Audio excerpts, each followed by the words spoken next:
Saint Ivo of கர்மார்டின் 1253 ஆண்டு France நாட்டுல பிறந்திருக்காரு. பிரபுத்துவ குடும்பத்துல பிறந்த இவோ 14வது வயசுல கல்வி கற்க பாரிஸ் பல்கலைக்கழகத்துக்கு அனுப்பி வைக்கப்பட்டிருக்காரு. சிவில் சட்டத்தை பயின்று பட்டதாரியா இருக்காரு. மாணவராய் இருக்கிறப்போ கொண்டாட்டங்களை தவிர்த்து ஜெப வாழ்க்கை வாழ்ந்திருக்காரு. நேரம் கிடைக்கிறப்போ நோயாளிகளையும் சந்திச்சிருக்காரு. இறைச்சி உணவுகளையும் திராட்சை ரசம் மாதிரி மது வகைகளையும் தவிர்த்திருக்காரு. இறையியலையும் திருச்சபை சட்ட ஒழுங்குமுறைகளையும் கற்றிருக்காரு. குருத்துவ அருட்பொழிவு பெற்றதுக்கு பிறகு ட்ரெட்ரஸ் மற்றும் லவ்னேக் ஆகிய பகுதிகளில் பங்கு தந்தையா பணியாற்றியிருக்காரு. லவ்னேக் பகுதியில பங்கு தந்தையா பணியாற்றப்போ ஏழைகளுடைய பாதுகாவலரா இருந்திருக்காரு.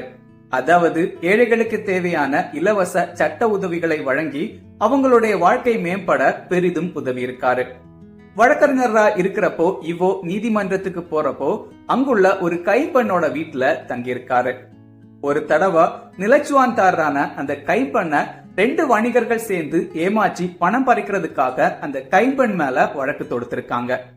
இந்த சிக்கலான வழக்கை எதிர்கொண்ட இவோ சாதுரியமாக அந்த வழக்கை நடத்தி அந்த கைப்பெண்ணை அந்த வழக்கிலிருந்து காப்பாற்றியிருக்காரு. இறுதியா 1303 இறந்து போயிருக்காரு இவோ. வழக்கறிஞர்களோட பாதுகாவலரா செயின்ட் இவோ ஆஃப் கர்மார்டின் இருக்கிறதா நம்பப்படுது. May 19 saint Ivo of Kermartin feast day.